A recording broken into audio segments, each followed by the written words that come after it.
ती परत आली आहे, मरणानंतर ती परत आली आहे, ते तिच्या मुलीच्या प्रेमासाठीच आली आहे. सो आता तिच्या जीवाला जर काही धोका असेल तर अंबिका कुठल्याही थराला जाऊ शकते. प्रत्येकाचं कॅरेक्टर वेगळं असल्यामुळे असं की अरे ही काय करते किंवा हे ती एक भावना जी असते तसं नाहीये. आता जी लोक जी माणसं वेदाला त्रास देणार त्यांना तर अंबिका सोडणार नाहीये. माझी आई माझी बेस्ट फ्रेंड आहे. मी तिच्याशी काहीही बोलू शकते, मी तिच्याशी सगळं शेअर करू शकते. हॅलो नमस्कार फ्रेंड्स, मी मज्जाची नीलम. आत्ताच नुकतीच मालिका आली आणि तिने प्रेक्षकांचं मन जिंकलं. असं तुला जपणार आहे या मालिकेच्या सेटवर आहे आणि माझ्यासोबत कोण आहे तर तुमची आवडती प्रतीक्षा आहे. प्रतीक्षा कशी आहेस? मी मस्त, तू कशी आहेस? मी खूप छान आहे. जसं आता आपण बोलत होतो की नवीन चॅलेंज सुरू आहे सध्या, कसं सुरू आहे शूट? खूप छान चाललं आहे, मज्जा येते आहे आणि VFX आहे. माझा हा पहिलाच अनुभव आहे, मी पहिल्यांदाच असं शूट करते. सो हेच एकूणच शिकत धमाल करत शूट चाललं आहे आमचं. पण कशी आली अंबिका तुझ्यापर्यंत? हे जे आपल्या नशिबात लिहिलं असतं ते येतच कशाही पद्धतीने. सो येस, ऑडिशन दिली होती मी या कॅरेक्टरसाठी आणि सिलेक्शन झालं आणि अंबिका आली माझ्यापर्यंत. नाही पण खूप छान. पण एक विचारू की प्रोमो जेव्हा आला ना तेव्हा ते फोटोवर तो हार गळ्यात वगैरे सगळं बघितलं आणि असं झालं की काय असेल नेमकी स्टोरी, कारण की आधीच असं दाखवल्यावर पुढे काय असेल. नंतर कळत गेलं की अरे हे तर खूप वेगळं आणि काहीतरी नवीन येतं आता आपल्याकडे. पण हे जेव्हा घरातल्यांनी हा प्रोमो पाहिला तेव्हा त्यांच्या प्रतिक्रिया काय होत्या? ऑब्व्हियसली त्यांना थोडंसं वाईट वाटतं, घरचे आहेत ते. त्यांना इवन जसा पहिल्या एपिसोडमध्ये सुद्धा एक मोठा फोटो लागला आहे, त्या फोटोवर एक हार आहे, तेवढं त्यांना थोडंसं वाईट वाटलं. पण नाही, छान. मालिका म्हणून त्यांना ती आवडतीये, मालिकेतलं एक कॅरेक्टर म्हणून त्यांना ते आवडते आणि आता तो त्यांचा हळूहळू ॲक्सेप्टन्स होता. आता ते मला प्रतीक्षा सोडून अंबिका म्हणून बघायला लागलेत. हो, पण काहीतरी त्यांच्या मनात आलं असेल जे तुझ्यापर्यंत पोचलं. बहिणीच्या काय प्रतिक्रिया होत्या, आई बाबांच्या काय होत्या? नाही, तेच अगेन त्यांना मालिका किंवा कॅरेक्टर म्हणून ते आवडत असलं तरी प्रतीक्षा म्हणून ते शेवटी आई आहे, तिला थोडंसं वाईट वाटलं. किंवा जो तिसरा प्रोमो आला ज्यात अथर्व पिंडदान करत असतो, तर त्याचा मी एक फोटो काढून ठेवला होता. सहज एक आपला फोटो आपण काढतो तसं फोटो काढला आणि मी घरी दाखवलं. म्हटलं हे बघ कसं दिसतंय ना, मी शेजारी बसले. आणि तर त्यांना ते वाईट वाटलं. नाही ते डिलीट कर, असं नाही ठेवायचं वगैरे, असं ते शेवटी माया त्यांची. हो, जशी आता तुझी इथे वेदावर आम्हाला तीच माया दिसते. तिला वाचवण्यासाठी अंबिका किती धडपड करते. तेच अगेन ती आली आहे या रूपात, ती परत आली आहे, मरणानंतर ती परत आली आहे, ते तिच्या मुलीच्या प्रेमासाठीच आली आहे. सो आता तिच्या जीवाला जर काही धोका असेल तर अंबिका कुठल्याही थराला जाऊ शकते. हो, ते तर आम्हाला प्रोमोमधनं कळतंच आहे किंवा आम्ही मालिका पाहतो त्यातूनही कळतंय. पण जेव्हा तुझ्याकडे ही स्टोरी आली, कारण VFX होतं त्यात तुला भूत अशा व्हर्जनमध्ये दाखवणार होते, तेव्हा तुझ्या मनात काय थोडं? खूप एक्साइटमेंट, खूपच एक्साइटमेंट. कारण असं पात्र याआधी कधी केलं नव्हतं. VFXचं काम, क्रोमा लागतोय आणि हे सगळ्या गोष्टी माझ्यासाठी फार नवीन होत्या. त्यामुळे खूप एक्साइटमेंट होती आणि मज्जा आली की यार चला असंही काहीतरी आपल्या वाट्याला येतंय, यातूनही काहीतरी नवीन शिकायला मिळेल. सो खूप आनंद आणि खूप एक्साइटमेंट. हेच विचारणार होते की काय शिकतेस आता सध्या? अगं तेच, आता साध्या गोष्टी की जसं दाखवतात की बॉडी पासिंग. अगेन मी एक आत्मा आहे, माझ्या बॉडीतून कोणीतरी पास होत आहे. तर सुरुवातीला आपण फिल्म्स वगैरे बघून एक थोडासा अंदाज असतो, पण काय करायचं एक्झॅक्टली जेव्हा आपण त्या ठिकाणी उभे राहतो. मग आधी एक ब्लँक फ्रेम शूट करतात, मग फक्त एकदा मी उभी असते, मग फक्त एकदा जी व्यक्ती माझ्या बॉडीतून पास होणार असते ते. सो असं सगळं ह्या गोष्टी माझ्यासाठी नवीन आहे, हे मला माहिती नव्हतं की अशा पद्धतीने शूट होतं. सो येस, आता शिकते. आत्ताच शूट सुरू झालं त्यामुळे हळूहळू शिकते.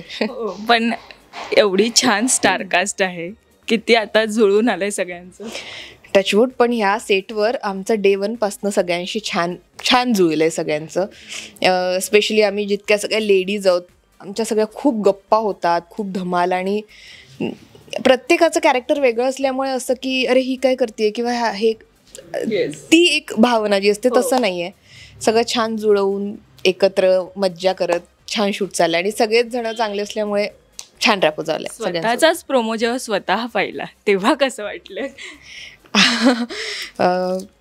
छान वाटलं, कारण झी मराठीसारख्या मोठ्या वाहिनीवर आपण काम करतोय म्हटल्यावर आनंद झाला. खरं मला खूप भरून आलं जेव्हा मी पहिला प्रोमो पाहिला.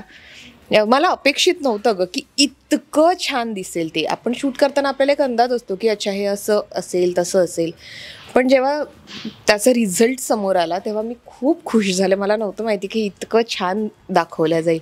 पहिलाच नाही, प्रत्येकच प्रोमो, दुसरा प्रोमोही ज्या पद्धतीने दाखवला इतका मोठा, त्याचे ते VFX की माझा पदर जळतोय आणि ते किंचाळणं आणि ते सगळं, सो ब्रिलियंट. फारच मला भरून आलं होतं त्यावेळेस. येस, कारण की आम्हाला बघताना असं कधी काटा येत होता अंगावर की नेमकं हे कसं घडलं असेल, हा प्रश्न आम्हाला स्वतःला पडलेला. पण आता रुचा आहे, ती जरी तुझ्या अपोजिट दाखवली असेल तरी तुमची दोघींची गट्टी जमली. हो, म्हणजे रुचाची आणि माझी छान गट्टी जमली आहे. ती माझ्या घरी आली आहे एकदा जेवायला, मी तिच्या फ्लॅटवर गेले तिच्या मांजराचं लाड करायला. सो आमच्या दोघींची छान गट्टी जमली आहे. वा, म्हणजे दोघींचं खूपच सुरसुरून. हो, अगदीच. पण काय सांगणार की आता मालिका एका वेगळ्या वळणावर येते, कारण की आता मीराच्या रूपात तू म्हणजे स्वतःच्या मुलीला ते वाचवताना दाखवणार आहे. तर मालिकेबद्दल काय सांगशील? मालिकेबद्दल हेच की आत्ताशी कुठे अंबिका तिच्या घरात शिरू शकली आहे. आता तिला कळतात, जसं नर्मदा आत्याचं जे कॅरेक्टर आहे, ती जाण्यापूर्वी तिच्यावर विश्वास होता खूप, पण आत्ता तिला कळते की तीही वेदाच्या जीवावर उठली आहे. त्यामुळे आता जी माणसं वेदाला त्रास देणार त्यांना तर अंबिका सोडणार नाही आहे. आणि मीरा ही एकमेव असणार आहे जिच्यामुळे तिला मदत होईल वेदाला वाचवण्यासाठी. सो त्या दोघींचं बॉन्डिंग वेगळंच असणार आहे. आणि लोकांना ही मालिका जशी रोजचे एपिसोड बघत जातील तशी उलगडत जाईल असं मला वाटतं. रोजच्या एपिसोडमध्ये काहीतरी वेगळे आहेत, त्याच गोष्टी रिपीट होत नाही आहे. सो लोकांना बघायला आवडेल अशी अपेक्षा आहे माझी. नक्कीच आवडेल. पण मला हे विचारायचं आहे की प्रेक्षकांच्या प्रतिक्रिया किती आल्यात? काही कमेंट्स आलेत, काही DMs आलेत?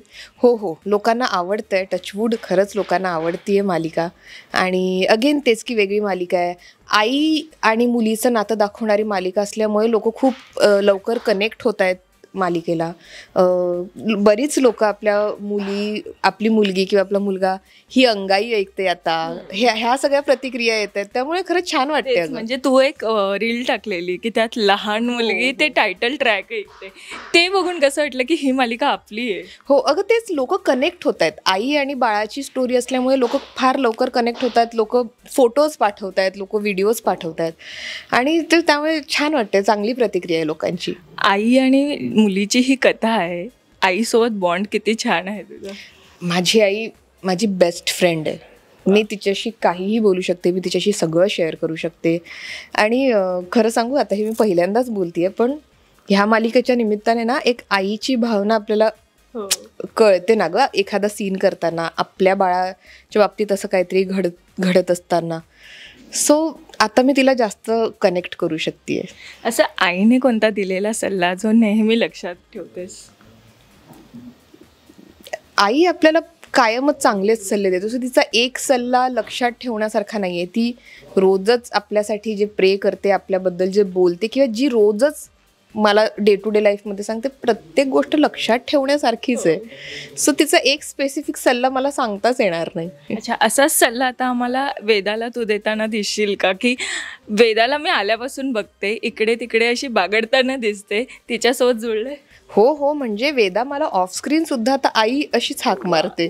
सो ती तिच्या म्हणजे जर तिला पटकन विचारलं की माझं नाव काय, तिला नाही आठवणार की माझं नाव प्रतीक्षा आहे म्हणून, कारण तिचं ठरलंय डे वन पासून ती आईच म्हणून हाक मारणार मला. किती छान. मला हे सगळं ऐकून खूप छान वाटतं आणि पुढे मालिका बघायला अजून एक्साइटमेंट वाढली आहे. प्रेक्षकांना जाता काय तेच, एक नवीन धाकणीची भूमिका मी करतेय, एक चांगली मालिका आम्ही सगळे. आणि अगेन ही माझ्या एकटीची किंवा फक्त आर्टिस्टची मेहनत नाही आहे. जे तुम्ही बघताय ही अखंड टीमची मेहनत आहे.